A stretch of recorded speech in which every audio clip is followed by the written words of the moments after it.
Hello and welcome to the show. Something that I've never done ever is actually read the Bible from start to finish. So I'm going to do that, and I'm going to do it on video. In the past, I've done this Coleman Coffee and God, and so at least on the first episode, where we're going to read it from start to finish, we're going to do it this way. I'm going to go ahead and turn the heat off.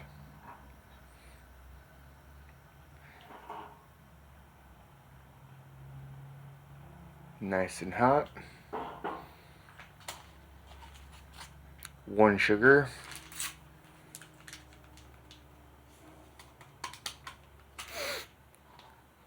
Because it's the middle of the night, we're going to do decaf.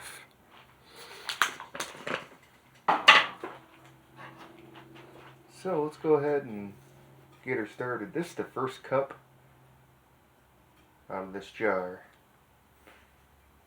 So hopefully it's good.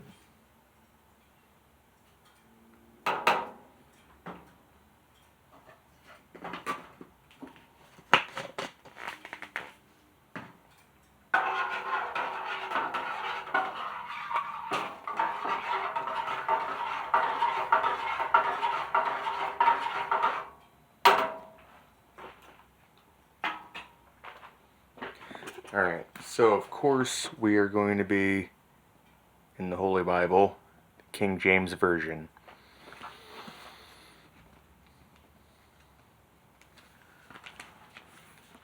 And we're going to be starting at the beginning. The first book of Moses, called Genesis. I'm going to read that intro here, and then we're going to do one chapter of video. The first part of Genesis focuses on the beginning and spread of sin in the world and culminates in the devastating flood in the days of Noah.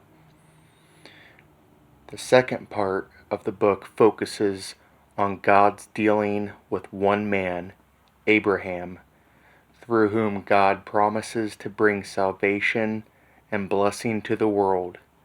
Abraham and his descendants learn firsthand that it is always safe to trust the Lord in times of famine and feasting, blessing and bondage. From Abraham to Isaac to Jacob to Joseph, God's promises begin to come to fruition in a great nation possessing a great land. Genesis is a Greek word meaning origin, source, generation, or beginning. The original Hebrew title, Bereshith, means in the beginning. The literary structure of Genesis is clear and is built around 11 separate units, each including the word generations in the phrase.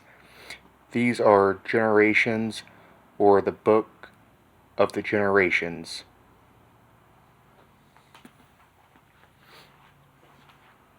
So before I get started on the first chapter, let's get a sip of coffee.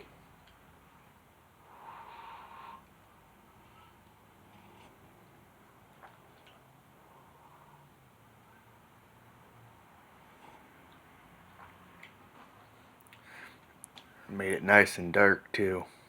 That's how I like it. Black with 1 sugar.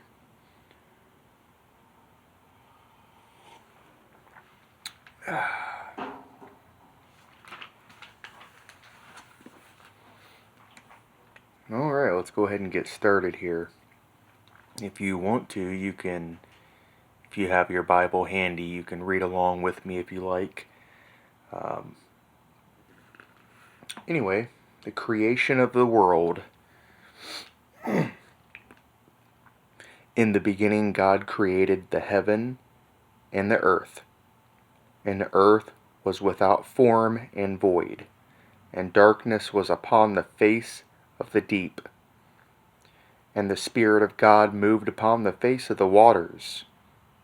And God said, "Let there be light." And there was light. And God saw the light, that it was good. And God divided the light from the darkness. And God called the light day, and the darkness he called night. And the evening and the morning were the first day. And God said, "Let there be firmament in the midst of the waters, and let it divide the waters from the waters." And God made the firmament and divided the waters which were under the firmament from the waters which were above the firmament. And it was so. And God called the firmament heaven. And the evening and the morning were the second day. And God said, "Let the waters under the heaven be gathered together unto one place, and let the dry land appear." And it was so. And God called the dry land earth, and the gathering together of the waters called he seas. God saw that it was good. And God said, "Let the earth bring forth grass, the herb yielding seed, and the fruit tree yielding fruit after his kind, whose seed is in itself upon the earth." And it was so. And the earth brought forth grass and herb yielding seed after his kind, and the tree yielding fruit, whose seed was in itself after his kind. And God saw that it was good. And the evening and the morning were the third day. And God said, "Let there be lights in the firmament of the heaven to divide the day from the night, and let them be for signs and for seasons, and for days and years. And let them be for lights in the firmament of the heaven to give light upon the earth." And it was so. And God made two great lights, the greater light to rule the day, and the lesser light to rule the night. He made the stars also. And God set them in the firmament of the heaven to give light upon the earth, and to rule over the day and over the night, and to divide the light from the darkness. And God saw that it was good. And the evening and the morning were the fourth day. And God said, "Let the waters bring forth abundantly the moving creatures that hath life, and fowl that may fly above the earth in the open firmament of heaven." And God created great whales, and every living creature that moveth, which the waters brought forth abundantly after their kind, and every winged fowl after his kind. And God saw that it was good.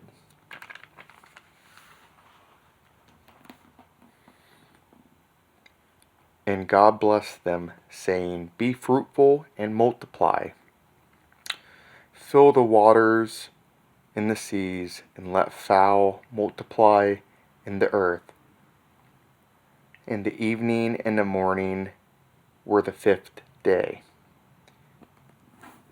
And God said, "Let the earth bring forth the living creatures after his kind, cattle and creeping things, and beasts of the earth after his kind. And it was so. And God made beasts of the earth after his kind, and cattle after their kind, everything that creepeth upon the earth after his kind. And God saw that it was good. And God said, Let us make in our image, after our likeness, and let them have dominion over the fish of the sea, and over the fowl of the air, and over the cattle, over all the earth, and over every creeping thing that creepeth upon the earth. So God created man in his own image. In the image of God created he him, male and female created he them. And God blessed them, and God said unto them, Be fruitful, and multiply, and replenish the earth, and subdue it, and have dominion over the fish of the sea, and over fowl in the air, and over every living thing that moveth upon the earth. And God said, Behold, I have given you every herb-bearing seed which is upon the face of the earth, and every tree in which is the fruit of a tree yielding seed. To you it shall be for meat. And to every beast of the earth, and every fowl of the air, and to everything that creepeth upon the earth, wherein there is life, I have given every green herb for meat. And it was so. And God saw everything that he had made, and behold, it was very good. And the evening and the morning were the sixth day.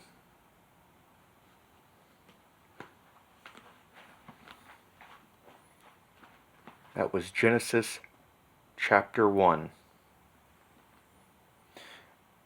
And while I've come to realize that church isn't necessarily the best thing for me, I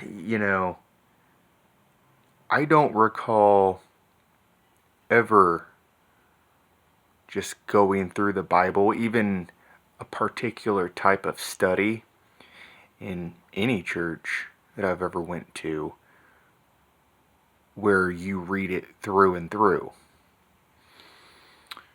Now, a lot of the times they seem to, take a portion of this and that, and they show comparison of things. And they do that to create a good message. And while they may not be lying, they still tend to jump around a lot. And so, I've never actually read it from cover to cover. I've studied a lot of things in it. I may mispronounce some words, reading and trying to be on camera and whatnot. But still, the fact is, I've never read it from start to finish. It's not something that I have ever done.